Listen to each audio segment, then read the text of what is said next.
Thank you so much, everyone, for being here. I am just delighted to join you in celebrating Women's History Month as we come now to the end of March, and do hope that all are doing well. And if I haven't met you, I am so delighted to have you here today. I'm Dr. Bernice Ledbetter. I serve as Dean of Students for the Graziadio School and also the Director for the Center for Women in Leadership, also here at the Graziadio Business School.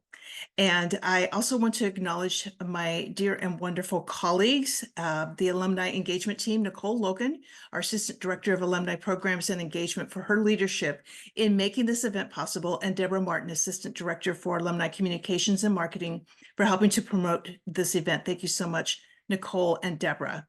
A bit about the Center for Women in Leadership as we just get started. We're so pleased to host this event, co-host this event with the Women's Business Collaborative. The center launched in 2015 and will celebrate its 10th anniversary next year. So we're so proud of that accomplishment. And we've been in existence these years to focus on advancing women and men into higher levels of leadership so that their leadership and their service can be expressed in organizations across the world, and they can bring a values-based, purpose-driven kind of leadership to the enterprises where they serve. So today, we're so excited to bring together a group of superb, amazing executive women who are part of the Women's Business Collaborative. We also definitely want to thank our colleague and board member at the Graziadio School, Kimber Matarazzo, who also serves as a faculty member in our academic programs, for introducing us to the Women's Business Collaborative and making it possible for us to join with this fantastic national organization of senior executive women who have put together some amazing ideas and pieces of wisdom to share with us today. If you registered ahead of time, you would have received also an invitation to receive a ebook. The book profiles many, many women who have walked through their career paths with ups and downs and great joy and great enthusiasm and excellence, and their wisdom is shared in the book Women Mean Business. And so we are delighted today to have this special opportunity to be with some of the women featured in the book and to hear their wisdom firsthand. And I also lastly want to acknowledge that today we're joined by leaders of the Graziadio Women's Business Association, a student-led endeavor comprised of women students and allies to work together to advance women into higher levels of leadership. These colleagues will introduce our speakers today. And so without further ado, let's jump right in. It's my pleasure to introduce one of the co-presidents of the Graziadio Women's Business Association to get us started. Mary Ann Buckley is a student in our part-time MBA program, and she is currently completing a semester exchange. In fact, right now, Mary Ann joins us from the Netherlands, where she is doing her study abroad. We're so delighted that you can be with us, Mary Ann. And so let me hand it over to you. Thank you so much. Thank you so much, Dr. Ledbetter. I have the pleasure of introducing Edie Frazier, the Chairman of Board of Women Business Collaborative, WBC. And WBC is a nonprofit to accelerate equal position, pay, and power for all business women, and works with business women organization partners and stakeholders. Edie spent 14 years as Managing Director, Diversified Search and founder and CEO of STEM Connector and Million Women Mentors, MWM, with 2.5 million commitments. As a consummate entrepreneur, Edie built 3 companies and several movements. She received 56 major leadership awards and served on boards, was inducted into the Enterprising Women Hall of Fame, and received the Mosaic Award from Diversity Women. She was chairman of the World Affairs Council of DC and is founding and board member of C200. Edie was founder and CEO of Public Affairs Group, working with 250 Fortune companies, advancing best practice programs on women and diversity leadership. The company included Diversity Best Practices, DBP, the Business Women's Network, BWN, and Best Practices in Corporate Communications. Her books include Do Your Giving While You're Living and Women's Entrepreneurship in America. In 2015, she released Advancing a Jobs-Driven Economy with STEM Connector and Wow Facts and Women's Quick Facts. She produced many reports related to diversity, including the Chief Diversity Officer and the Diversity Primer. Thank you so much, Edie, for donating your time to be with us today. Next, I will also introduce Kimber Matarazzo. And Kimber is a graduate of the MBA 2010 PKE 123 class, Chairman, Board Director, CEO, and PE Operating Advisor. Kimber Matarazzo is a seasoned executive with experience ranging from leading entrepreneurial companies to heading up a division at Nestle. She has been at the helm of pivotal initiatives, innovative growth strategies, and radical change within the beauty, cosmetics, and health industry for more than 25 years. In her most recent role, she led the integration of the world's largest acne fighting brand, Proactive, into a joint venture with Nestle Switzerland. She is a professor at the Graziadio School of Business at Pepperdine University. And Kimber has been a member of C200 since 2011 and currently serves as chairman of the board. So also to Kimber, thank you so much for being here with us today, and we look forward to hearing from you in a bit. Well, I will pass it. Thank you. I will pass it now to Leslie. Thank you, Marianne. Can you all hear me okay? Yes. Perfect. All right, I have the pleasure of introducing Elizabeth Birch. She is the Vice President for the global real estate firm CBRE. So Elizabeth has had an extensive career that spans the corporate, legal, nonprofit, and commercial real estate world. Elizabeth is a lawyer licensed to practice in Washington, DC, and California. She began her career at a major San Francisco-based law firm, specializing in commercial litigation and intellectual property law. She serves as the Chief of Litigation worldwide and Human Resources Counsel for Apple Computer Inc. from 1989 to 1995. She also served as the General Counsel to Claris Corporation, Apple's wholly owned software subsidiary. Elizabeth is a well-known leader on Capitol Hill, at the White House, and among progressive leaders. She has advised the Clinton and Obama administrations, members of Congress, and the Pentagon. As an educator and communicator, Elizabeth has achieved high visibility with appearances on programs such as, get ready for all this, everyone, Last World with Lawrence O'Donnell, Hardball with Chris Matthews, Good Morning America, The Today Show, 2020, This Week, Face the Nation, Nightline, Crossfire, The Larry King Show, The News Hour with Jim Lehrer, and profiles in publications such as the New York Times, Washington Post, and Philadelphia Inquirer. Elizabeth, thank you so much for being with us today. We truly appreciate it. I'm going to hand it over to Penelope, our VP of Professional Development. Thank you, Leslie. It is my pleasure to introduce Carla Grant Pickens. She is the Vice President of IBM Global Operations, Platform, and Delivery. Carla has built a diverse career at IBM for over 24 years, leading initiatives in consulting, software, HR talent strategy, and leadership development across the United States and Asia. Prior to IBM, she worked in consulting positions at Oracle and Northrop Grumman. She is a lifelong advocate for diversity and inclusion and strives to build and nurture environments where everyone feels welcome, included, and supported to thrive, a place where people can truly bring their authentic selves to work. Prior to her current role at IBM, Carla was the Vice President of Leadership Development and Inclusion for IBM, where she championed the leadership development and management development portfolio of IBM's managers and executives globally. This pipeline continues to nurture emerging leaders, leading to placements in executive leadership roles and developing IBM's most senior talent. She is also recognized as an IBM inventor and holds a patent in workforce retention and compensation analytics. She currently serves as a board member of Mobis Incorporated, Connected DMV, and DC Federal City Council. Thank you, Carla, for joining us today. We are honored to have you and so excited to learn from your experiences. Next, we have GWBA's treasurer, Courtney, who will be introducing our next panelist. Great, thank you, Penelope. Today I have the pleasure of introducing Stacy D. Stewart. She's the Chief Executive Officer of Mothers Against Drunk Driving.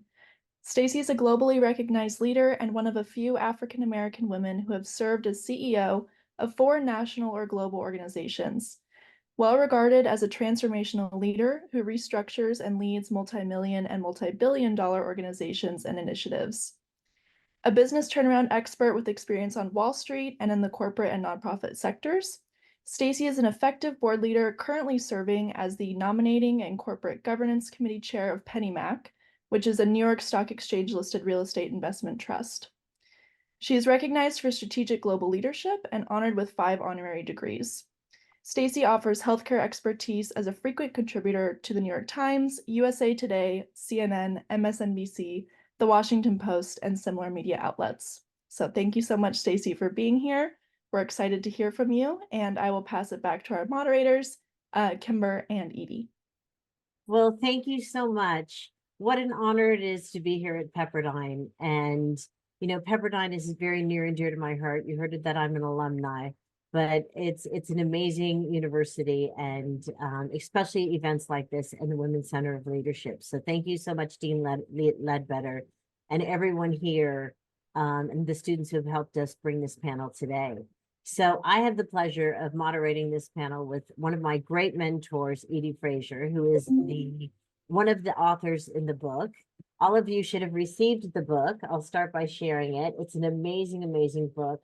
And it really talks about it. It's a book of 5 wisdoms. Every woman in here has put their 5 wisdoms, and it's a coffee table book. It's a book that you'll, have highlights. I actually had so many little Post-it notes in my book today that I took out so I could show it to you, because it's really a reference book of what these women have done and what really brought them to success. Look at Edie's, what brought them to success and their wisdoms. And we're fortunate to have 3 of the members and myself and Edie, who are in the book, that are going to share these wisdoms with us today. So should we get started, Edie? We should. And Kimber, thank you to you for making this happen for Pepperdine and for the businesswomen, to Dean Ledbetter and to Marianne and Leslie and Penelope and Stacey and all of you. Thank you, because you are our today for tomorrow. And so there's nothing finer than to have the business school students, than Pepperdine with us today. And Kimber, I just want to say, as you talk about relationships are the most important, and you should be intentional and collaborate, and is basically create impressions and stay connected. And some of your wisdoms, those are those that we practice every day. And our love and respect, if you hear the resumes of the 3 speakers today, Elizabeth Birch, you are certainly an icon, going from Apple and Claris and building HRC and more, and is for Carla Grant Pickens, all you've done to really change the world and to make IBM really the top corporation, often for DEI and for give back for community. And to Stacy Stewart, she and I were president of the same high school in Atlanta, Westminster, but I was a few years ahead of her, right? But Stacy, what you've done, and her mother was mayor of Atlanta, but what Stacy has really done in the private sector, public sector, nonprofit sector, it's a true sisterhood. And for all the students who hear the wisdoms, we are a sisterhood. When we pick up the phone with each other or send a text to each other, it's always yes. And if it's not yes, we figure out who else can do it, because that's what we see as building, and to make sure that we're always collaborating and not competing. So with that, we just want to say the book has been a joy, because it's not a book, it's a movement. And we've had nearly 50 events across America, some now that we're moving online. And I just think about what we did at IBM with the Black women in Atlanta, 120. Everywhere we go, we have the others participate and share their wisdoms for others. So it is so important. WBC also has the tagline, faster together, and that's what we represent today. So just know that you students are so important, and I turn it back to my dear friend, Kimber. Well, we're fortunate to be here with women who are trailblazers. These women, as you heard, have done amazing things. And I want them to share a quick little story of really like something where they were the first of, right? Some of these women really created and were the first in as a woman and first in business. So let's start with you, Elizabeth. What can you share with us that you were really first of and just so proud of and a true trailblazer? Well, hi, I'm Elizabeth. I want to thank Kimber and Edie and the whole crew at Pepperdine. I lived in California for many years, and it's a great institution. I am like the biggest gay person. Like that's what I was. In fact, I work Carla very closely with IBM and Ted Childs back in the day. But I was one of those people that I was very clear that I was different at a very young age. I could articulate it by 11. I didn't know what it was precisely, but it turned out I was absolutely a very kind of nerdy and innocent, but definitely gay person. And I was out. So I came out in 1974. I came to the US from Canada. I had nothing. I put myself through undergrad and then law school and ended up at a major law firm and then at Apple Computer. And because of that exposure, all of that experience ended up informing the modern LGBTQ movement for rights. And I think any of you, even you young people, have seen, I think, a monumental shift in rights and policies and laws. And that has played out over the course of my adulthood. And I am as in shock as anybody at the progress we've made. And yet we're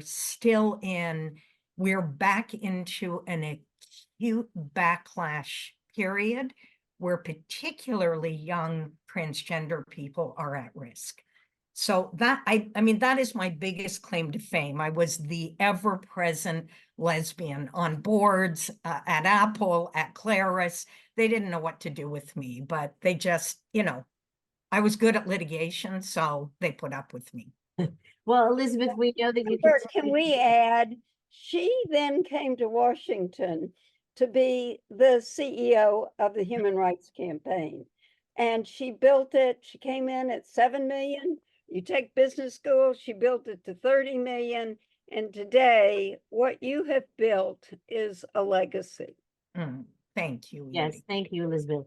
Let's move to Stacy. Stacy, tell us a trailblazing moment.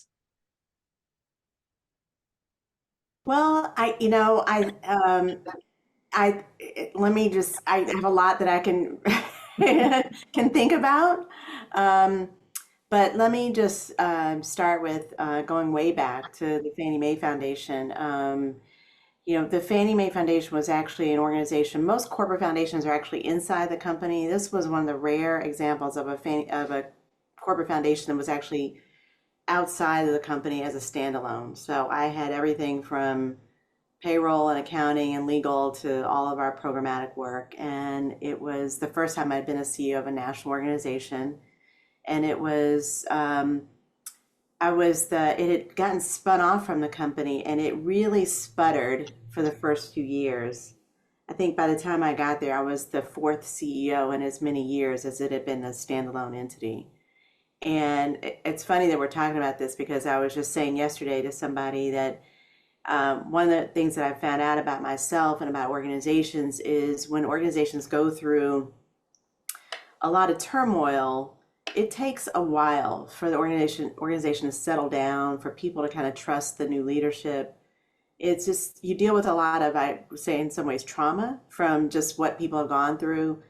But I was also the first African American in that role. And it was, I ended up staying in that role for 7 years. And that was until we brought the foundation back into the company during the housing crisis. But it was probably one of the most transformative opportunities for me, both to grow and lead an organization, to really center it around a true mission with clarity of accomplishment. We reached hundreds of millions of people with information about home ownership and getting into responsible home ownership. New immigrant families, first-time homeowners. We started the first ever online portal for affordable housing that any policymaker or public official or housing practitioner could access 24/7. We produced some of the best housing research in the country. You know, it was really an amazing, and we were the leading philanthropic organization in Washington, D.C. And so we were, investing in the most underserved communities and neighborhoods and families. So it was hugely transformative, hopefully, for the communities that we were serving. It was actually very transformative for me because I started at 38 and had never run anything that big and that impactful in my life. So, what it told me, though, at the end of the day was that, when these opportunities come, a lot of people receive them and have a lot of questioning about, oh my gosh, is it too much for me? Can I do it? Why'd they pick me? The imposter syndrome. It really said to me that, of course you can do it. Why would they have selected you if people didn't believe you could do it? And also, what do you have to lose? If it doesn't work out, it doesn't work out. You'll go do something else, right? So it was sort of like one of those opportunities in my life where I knew I couldn't pass up on the opportunity. I knew it was too big of an opportunity. And of course, from there, I led, other organizations, both nationally and globally. So it was really a launching pad for me. But I think what's really, not just for me, I think what's most important is I still have very fond memories of the kind of change that we were able to lead and the lives we were able to touch. And frankly, that's what it matters the most in our careers. It's not it's not the good that comes to us. It's more how much we're able to impact others for the good. And you're exactly right, right? Now how many people you got them into homes and everything. That impact is so rewarding. It's hard to even think of it as business, right? You were leading it, but it really was, very much in your heart. So thank you for sharing that. Carla, look at today as not only California, but the nation sees housing in the crisis. And Stacy, again, just like Elizabeth, Pathfinder, the first. And God knows we need you today. All right, Carla. Thank you. Thank you for having me. Elizabeth, I was like, I know Elizabeth Spence in my house. I know her, I know her, I know her. It's because you have been in my house. I've been on the couch and you've been on the TV. So I just wanted to make that as a moment because reading all of the profiles in the Women Means Business book, you feel like a lot of these women are family. And I hope when you are inspired, the students, about what all the women are doing here, it will give you some inspiration and hopefully help you make some really big decisions as a woman. I think that one of my biggest accomplishments that I'm so very proud of is becoming an inventor at IBM as a non-technical person, the first Black woman to get a patent in a non-technical career at IBM. And what that patent meant to me was it became just an idea one day that I had that I was terribly frustrated with all of the programs that we were doing, but we really couldn't identify like the what's next or if any of these programs really were working. Like you could do mentoring programs, you could do learning programs. But this idea came about where I really wanted to make a meaningful change and identify by name who we should be focused on for growth and promotion now. And when I took that at the time to our then CHRO, Diane Garrison, she said, okay, go do it. And I just said, oh my goodness, I got myself in a lot of trouble because I don't know where to start. And I ended up working with our research group, which is tons of techies, and a gentleman specifically where I sat down and I said, I really want to be able to identify the women and the minorities, depending upon what your minority group in your country of, who's really next, who is thriving, and who we should be promoting and growing, but also who we believe we're going to lose them because we really haven't identified them as the future. We may have in paper, but there may be some folks we had not. And that was really, really exciting because what we were able to do was use data analytics, research, and different profiles to identify. These are the people that are performing and doing great. These are the people that are leaving. And let's look at both their compensation, their careers, but also we want to retain them. So let's figure out those groups. And it was such a great win because it became the norm at the company to use analytics in a good way, good tech, to identify women who are ready to be promoted and promote them, women who are ready to grow and go to the next leadership level. How do we get them there? How do we support them? Whose compensation, and do we have fair equity? We use this analytics to ensure equity and pay. So these were just those extra things, and just really excited to be part of this group that became an inventor at IBM to really use tech for good. That's incredible, right? Tech for good is amazing. But one of the things you touched on so much was the advancement of women and people within the company. And that moves us really to where we are with this incredible book, because there's over 500 insights in the book. And one of the things that's so eye-opening to me, a lot of it is mentorship and sponsorship and how women are helping women and women are helping other people. So I want to open it up a little bit for some questions on and share some of your mentorship tips, because I know that even I hear from students all the time, they struggle with, like, you know, how do I find a mentor? How can a mentor help me? And if you can share some of those, that would be great. I'm going to start with Edie, because Edie is one of the best mentors I know. And she also has a little thing that she does every day that I want her to share with us. So Edie, tell us. Super thanks. And just when you ask everybody what they were with the first and what they were as authentic leaders, I don't think that, as well as we know you, Carla, the patent that you put together, Tech for Good, etc.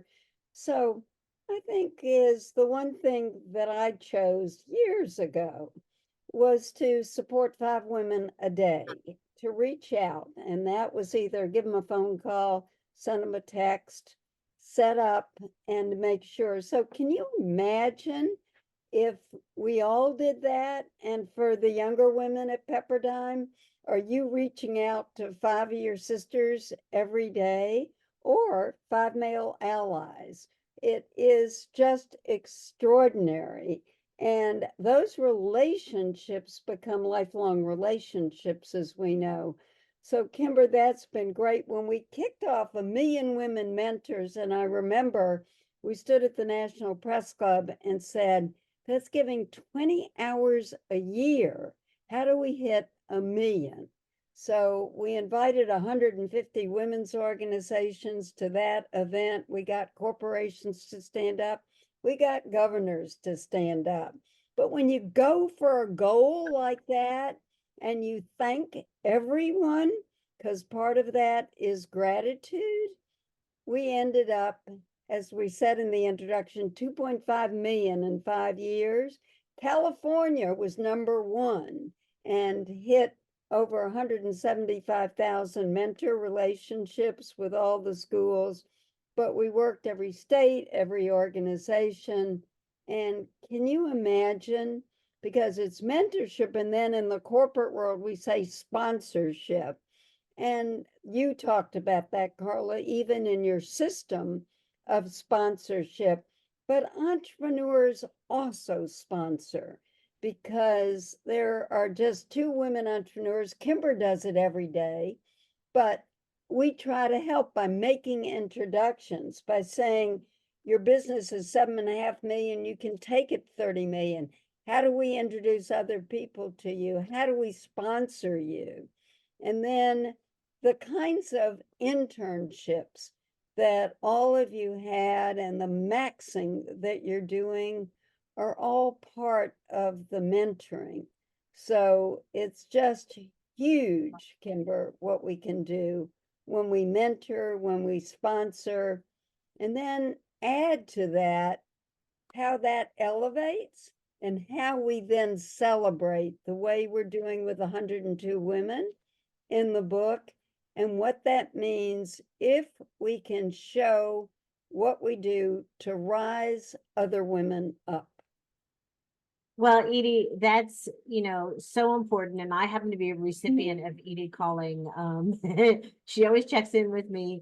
And I'm sure all of you ladies too, Edie, she's always checking in. And I think if we can get more women to do that, we'll just advance exponentially, right? Amazing. What about you, Elizabeth? Tell us, what are some of the things that you do that are kind of some mantras of mentoring? Well, I'll just make one observation from my life, and it's somewhat anecdotal. But if you're a lesbian in corporate America, in some ways you got it made. I'll tell you why. Because older men, there's never going to be a hint that there's something inappropriate going on. And whether that's good or bad, I think that a number of gay women I rose up the ranks in corporate America in a way that I found sort of breathtaking. And when I unpacked it, I realized it was the uniqueness of these men just thought I was like a 14-year-old boy. Like they had no concept of me sort of as a woman. They treated me like their friend Jeff or something like that. We traveled together, we litigated together and all of that. And it wasn't that I didn't have inappropriate behavior coming my way. But it's that it was so reduced, given the fact that I was out and open.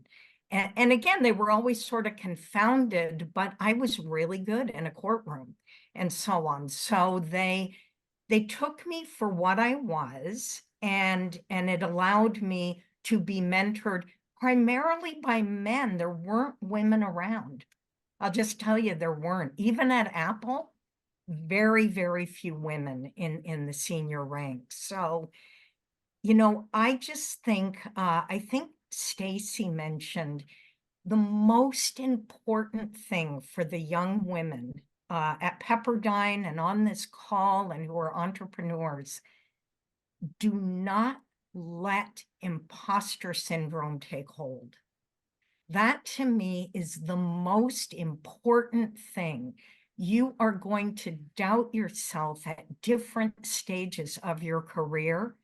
You have to figure out how to put on loving armor and know you're a mighty, mighty woman warrior. And you have to keep at it, because you're going to get those. We've gotten those messages since we were little. We grew up around people worshiping the quarterback on the football team and massive turnouts for footballs. I call them, it's like the Nuremberg rallies for the patriarchy. That's how I think of it. But it's like, it's intense, the messages. That's why the Barbie movie was fascinating, because it deconstructed all those messages in a very, very clever way. So I just want you to always remain mighty. People will try to take your confidence away. They will. And just know you're magnificent and you're strong. And frankly, the planet, I think we're going to see, it's going to get worse before it gets better.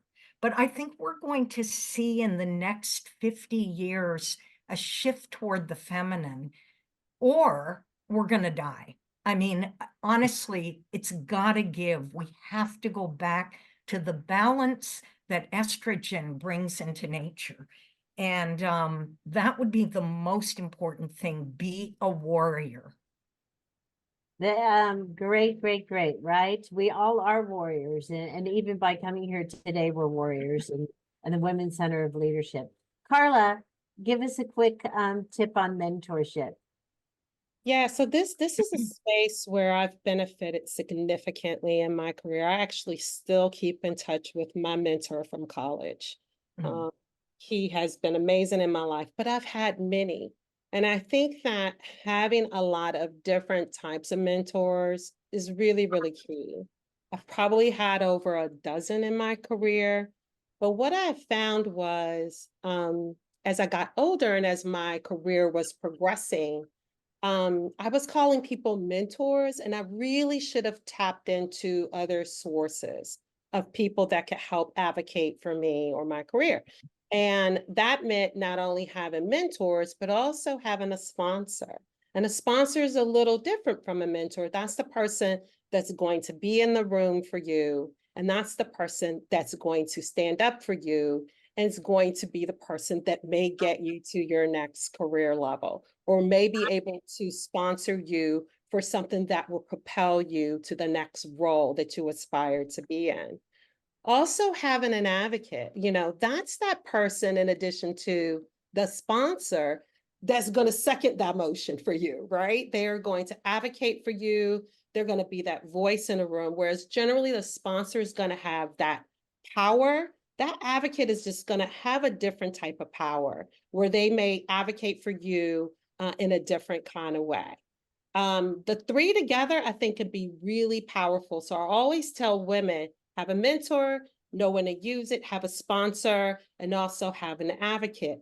But really, how you're going to harness and be able to get them to really, really show up for you is going to be the type of mentoring that you need. And what I tell people is, you may need a career mentor at a time, but then you may need an advisory mentor, someone that may have skills or may be someone who will really help you in your management or leadership journey, or maybe someone who's more technical than you are.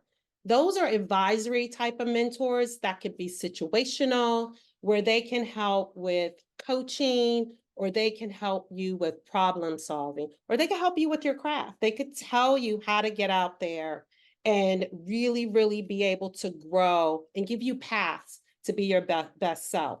I think that the thing that I hated most was networking. It is a strength for men. And I was afraid to do it. I was afraid to show up and network with people and try to like get to the next step. Well, what can they do for me? Let me get your card. I'm going to call them and ask them for help. I never did that until I became much more mature in my career. But people called me all the time and I would help them. But I never really did that thing where I asked for something back from them. So I think that is going to be really, really, really important to do as soon as you can. And I think that the other thing that someone said was, I can see you being like this person. And I was like, well, why would you say that? We're peers. We're at the same level. And what that person was telling me was, this person has something that you don't have. You have a lot of great things, but also use peers as mentors because they may grow to a level that you may end up wanting to get to. They're going to be a great advocate for you. So be able to open your mind when you think about mentoring and really be able to take advantage of various forums, speed mentoring circles. There's so many different things in this space that you can do. I think that the most important, like Edie said, thing that I did when I felt like I'd really benefited from mentoring is my give back. And like Edie, I had a give back that I created, and it's something that I created really, really early once I became a manager. And I said, I am going to carve out time for 30 people a year that I will mentor. And most people say, that is crazy. Why would you do such a thing? Well, I tell the people that I commit to mentor, you got to show up for me. And that means I expect to see you once a year, 2 times a year, or 4 times a year, or more if you need me. And I made space in my calendar every year for these 30 mentors, predominantly women or people of color or anyone who asked, who really needed it, being inclusive. So that's really, really key. Make sure you mentor and give back. I love it. One of the things you mentioned that is kind of one of my things also is the power of your peers. If you want to get promoted and you're looking for that next level or you need to learn your peer group, start a peer group. Because this can be great mentors. Don't always think that your mentor has to be at a higher level or has to be someplace else. They're right in front of you in your job at school. So the power of the peers. All right, Stacey, I'm going to turn to you. Yeah. So a tidbit on mentoring. No, I think this has been great, and I've gotten a lot out of what everyone has said. I think I would just add, and I definitely agree with a lot of it. I guess I would just add a couple of things. I think one of the things that a lot of people think about mentorship is that it's got to be some real formal, individual one-on-one time allocated every whatever month, day, week, whatever, year. And that works, and that may work for some folks. I think one of the things that is often undervalued is the kind of mentoring that happens through observation. So one of the things that I dedicated myself to was observing leaders in the organization that I admired and watch them how they navigated certain situations, business stressful situations or different opportunities, how they talked to people, how they treated people, how they problem solved. And so for me, I knew everyone was different than me, but I could look at so many different instances of how people handle situations in the workplace, in society, in whatever, and apply some of those things to me in the way that worked for me, right? And so what I say is that I have a lot of people that mentored me, and they had no idea they mentored me at all. They may not know it at all. Because I knew growing up in my career, I could learn a lot from just observing people and decide how I wanted to adapt those kinds of things for what worked for me, and it definitely worked. What I will say I benefited from greatly was sponsorship. There is no way I would have succeeded in my career had it not been for multiple people investing in me, really deciding to take a risk on me.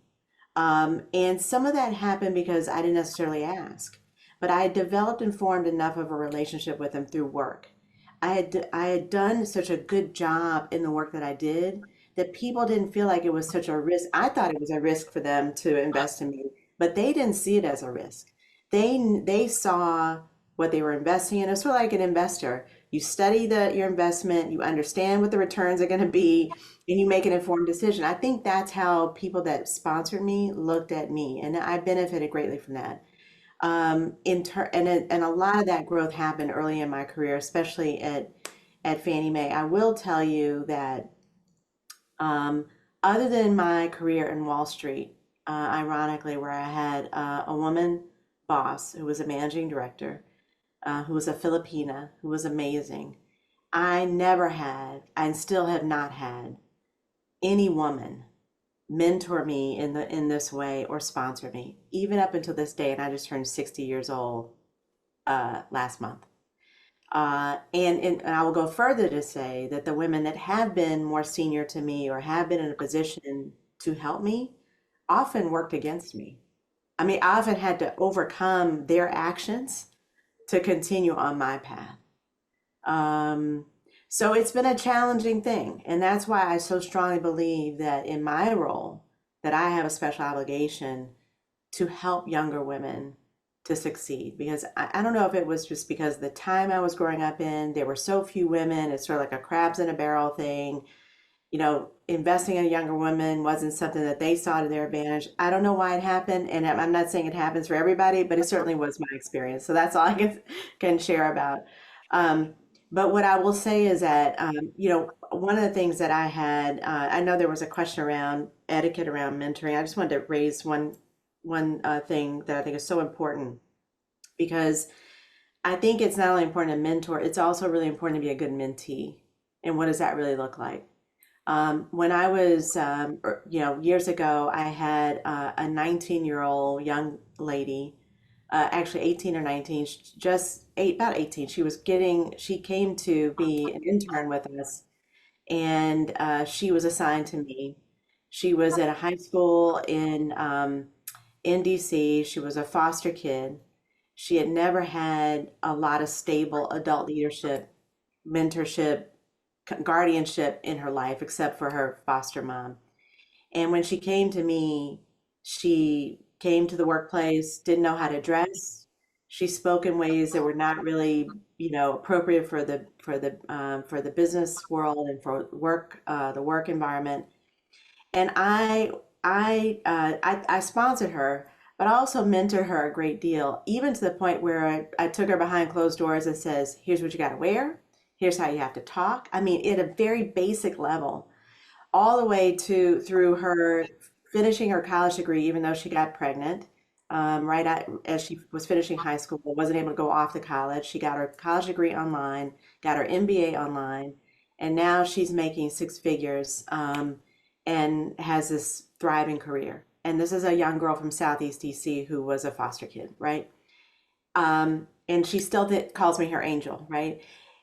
But she was the kind of mentee that when she needed time, she told me, I need time with you. I need to discuss X, Y, and Z.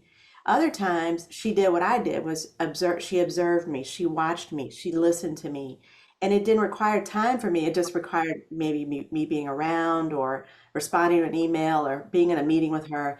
So what I would just say quickly is that as important it is to be a really good mentor and to think about others, it is a very good question that was asked. It is so important to be a good mentee, to be respectful of that relationship, the time that you have, how to use it efficiently, and to be checking in, be self-aware to know, is it too much? Is it not am I being overbearing? Am I asking too much?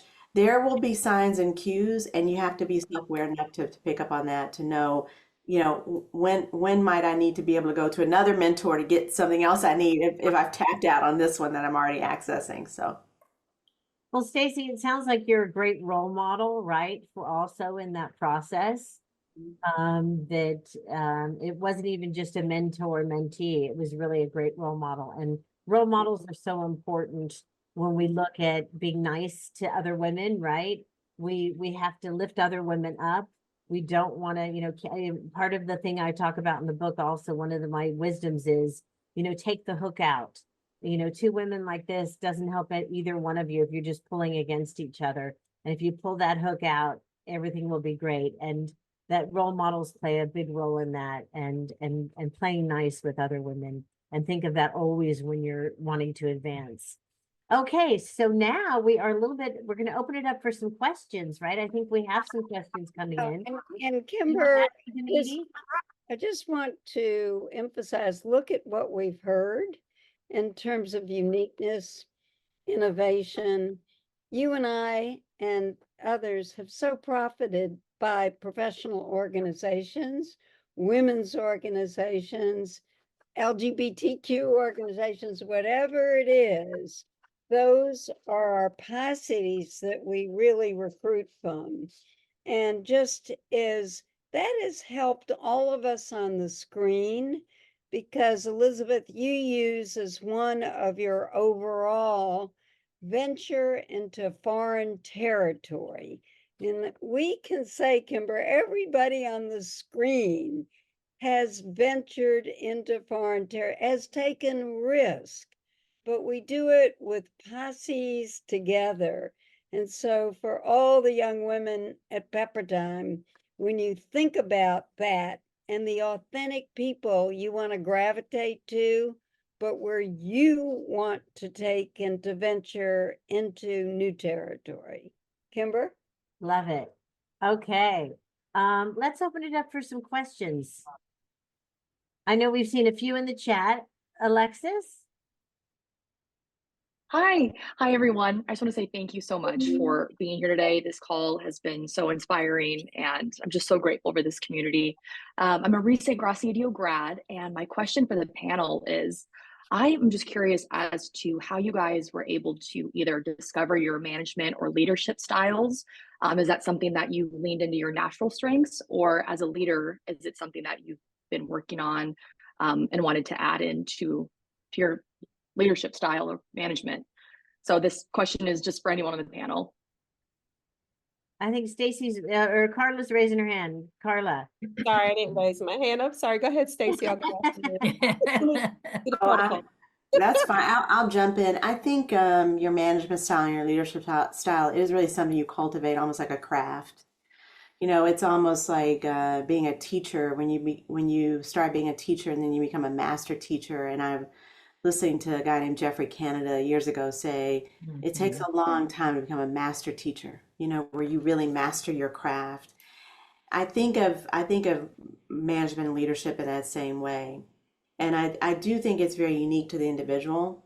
I certainly have had tools along the way. I've done 360s, I've had coaches, I've had, you know, people advise me, I've had people give me feedback, I've had my, you know, folks that report to me, my direct reports give me feedback, I've had my bosses give me feedback, you know, you get all this feedback from everybody. And at the end of the day, you have to decide, you have to at some point decide what are your flat spots, right? So one of my flat spots was, there are things I'm really good at. I've never been at a job where they haven't said, Stacy is a visionary leader. Like that, if I hear that word one more time, I'm gonna like die, right? I'm a visionary. Like I got that down pat. I can lay a vision. I got it, you know, in spades. Some areas that I wasn't always, I'm always a hard charging person too. And that's good and it cannot be good. I can charge through, I can be in a meeting with people, talk about things, work out things, and never pause to sort of check in with them and say, well, how are you doing? You know, how's your family? How are your kids, right? And I had to learn over time that developing those personal relationships are super important. I'm still working on it, by the way. I'm not perfect at this because I'm still hard charging and I want to go, go, go. But it was, I remember when I was at United Way, I had a local United Way CEO said, Stacey, how often do you just sit down and meet with your staff and just talk about family? How many, do you know all their kids' names? How many of them do you know? She was asking me and I was like, oh my God, you know? It's interesting because I don't particularly need that in the workplace. I don't share a lot about myself personally. And so I assume that everyone else is like me. Turns out everyone else is not like me. I must be on the super weird scale of like, I don't need to share anything about myself. Because, you know, what I learned over time is that investing that time in those personal relationships really does make a difference.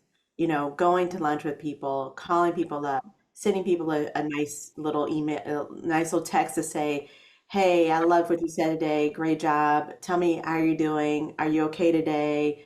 My assistant, who I don't get to see but every few months because she's in Dallas, like checking in about her dad because her dad and her mom just recently passed. Her dad's not doing well. You know, it's just things like that. So when I talk about becoming a master leader, it's how do you, for me, it's always been do well on the things you do well, but be mindful of the flat spots and be open to listening to people's feedback to you about what your flat spots might be and be willing to work on them. Because just because you're the CEO does not mean you're perfect. It just means you got this position and you're supposed to do something with it, but you still can grow just like everybody else, right? So. And Yeah, we're always growing, right? So, Carla, you want to share a little something? Yeah, I just want to add 3 things on to Stacy on what she stated. I think that the things that I did was I wanted to understand the culture, the norms, and the behaviors of every organization that I worked for. And like Stacy said, I wanted to understand how I was growing my leaderships through things like assessment. Where were my like flat spots, right? And focus on the work that was necessary to improve. And knowing what felt good from my leaders and not do that if it didn't feel good. And what felt good, being able to say, how am I going to incorporate that? And then lastly, I spent years reading leadership books about this very thing. So reading and building your skills in this space is going to be imperative. And being able to, again, harness the things you learn from others that's good, that gets good results, and reading about what great leadership is and what that looks like, and taking that in and developing really your own unique leadership style and how you really want to treat people in a good way. Wow. All right, I see some more hands raised. I want to make sure we get to them. Is it Inva? Yes, thank you. Hello, everyone. Thank you so much for today. I learned a lot, so I appreciate that. A little bit background. So I am a doctoral student at GSCT, so I'm on dissertation stage, and my dissertation is Women in Leadership in the Boardroom, Diversity. And I am at the end of it. I'm about to defend in a month or so. And what I want to learn is that I have a model. I found the gaps, what's happening in leadership. How can I legislate? What would be the advice that you women can help me and how to navigate and kind of see all the way to the end? Because I don't want it to be only in theory, I want it to be in practice. Thank you. I think that's a good question for Elizabeth, right? Yeah, it's a really, really great question. And are you in Europe? No, I'm in California. Oh, okay. But are you you're a visiting student at Pepperdine? No. Anyway, I don't have to cross-examine you to answer the question. The fact is, and this is verboten, you're never, ever allowed to say it in US culture, but I believe in quotas. I just do. I don't think you get there without them. You can look at any kind of leadership model and the slow churn of a wheel inside of tar rotting in molasses, which is how change happens for women in the corporate environment. And to truly reach parity in a great way, we need to copy Europe. We need to copy Norway by putting in a minimal standard and California has started to experiment with this. But if you'll notice, if you look at US culture right now, this is also part of this massive backlash that's been orchestrated. Imagine this, almost zero women, African-American entrepreneurs get VC money, venture capital money for their entrepreneurial idea. Almost zero. A fund was set up just to focus on African-American women and getting money into their hands. It's being challenged by these two crazy men, Bill Acumen is one of them, the guy who's dethroned the president at Harvard. So, keep aware that if something looks unfair and feels unfair, it is unfair.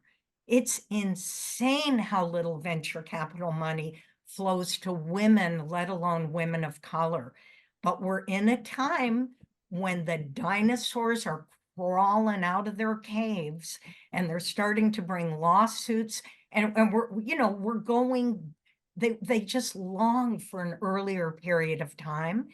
And I'm hoping that this backlash will, the pendulum will start to swing back.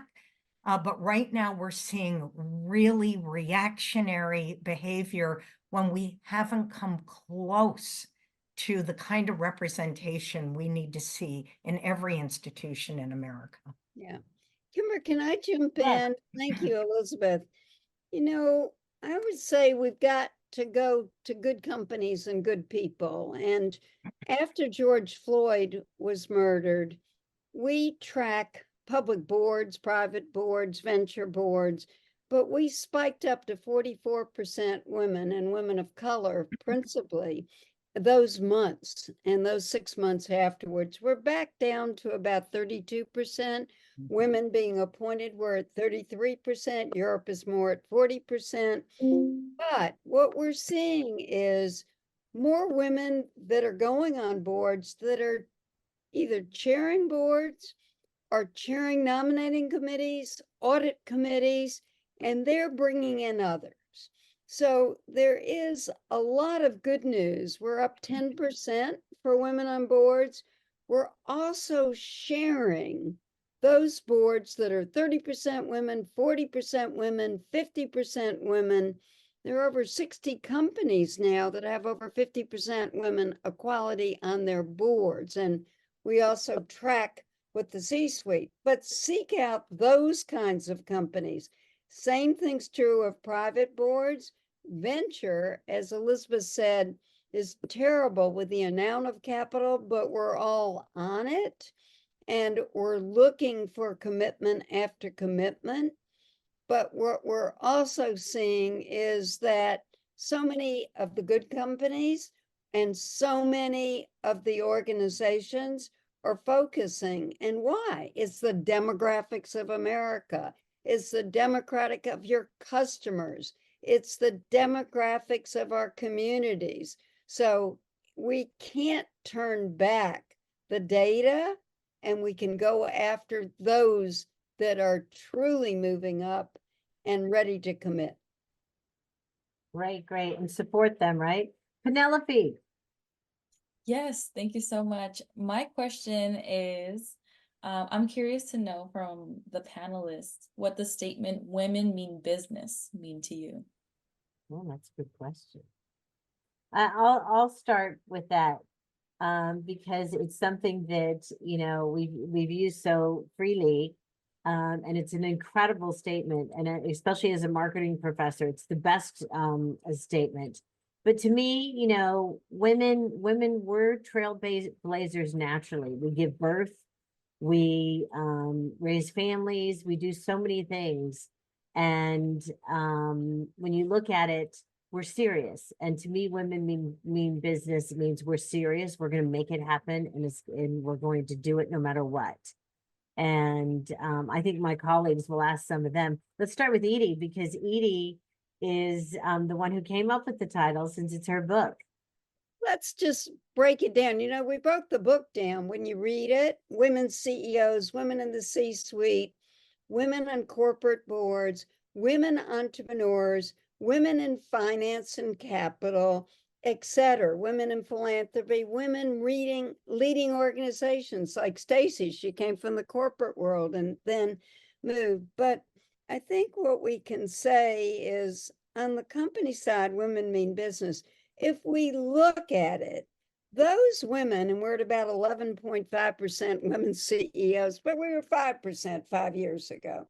The question is, when you look at the leadership of those companies, same thing true of entrepreneurs, but the stock price is much higher overall when we see women's leadership. We learned from COVID, when women lead and get together and listen, it's a different story, right?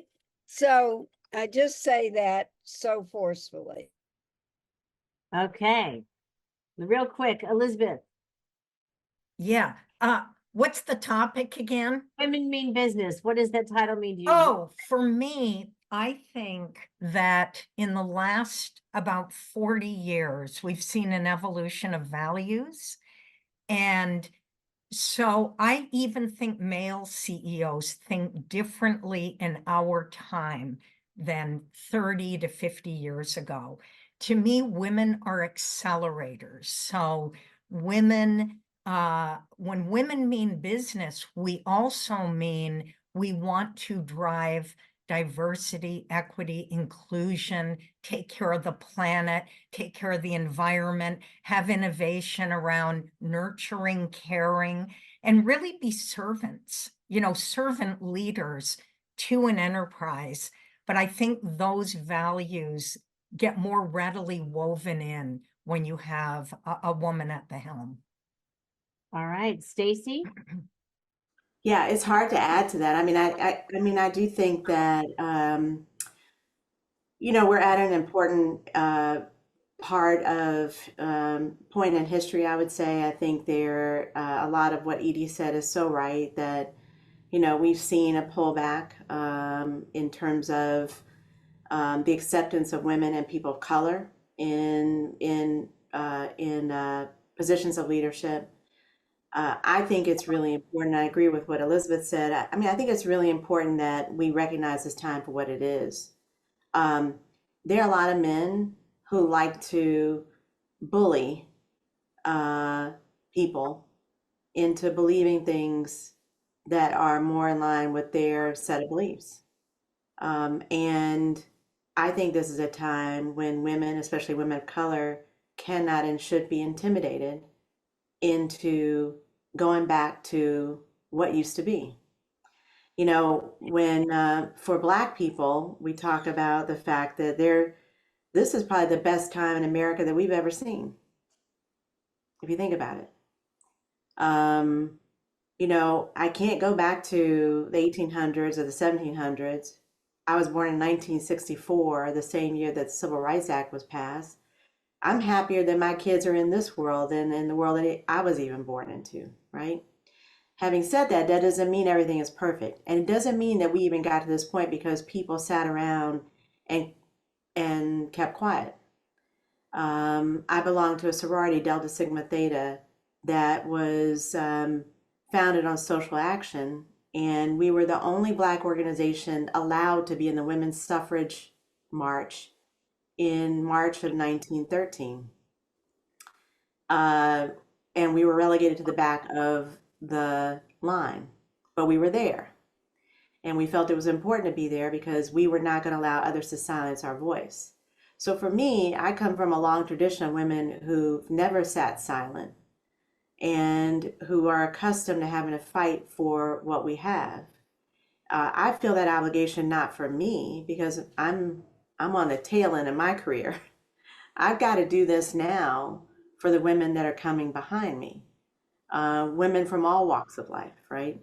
And I think it's really important that we think about this time as not a time to allow those voices to silence us, but as one to work together, to come together, to be in sisterhood with each other and recognize that there still is more progress that we make, but we're only going to make it if we do it together, right? Because there have always been forces that have tried to hold back progress, and you can look at the arc of history and see that we've been successful for the most part in pushing through those things, but it's always been when there's been a collective action to do it. Okay. All right. Lots of great topics and things that we've discussed. We're going to actually have time with each individual one of the panelists. We're going to move into breakout rooms. But before we go into the breakout rooms, I want everybody to put in the chat real quick, what is their biggest wisdom and something that they want to share that they would share with everybody? Because we're going to save the chat and we'll be able to see it. Thank you. Thank you, everyone. Enjoy your breakout rooms. Nicole's got that set up for us. So thank you so much for being here. We wish you all the best. There's so much to take in. I hope you give yourselves the space of time to really reflect on what you've heard today, because I think it's been really powerful. Thank you.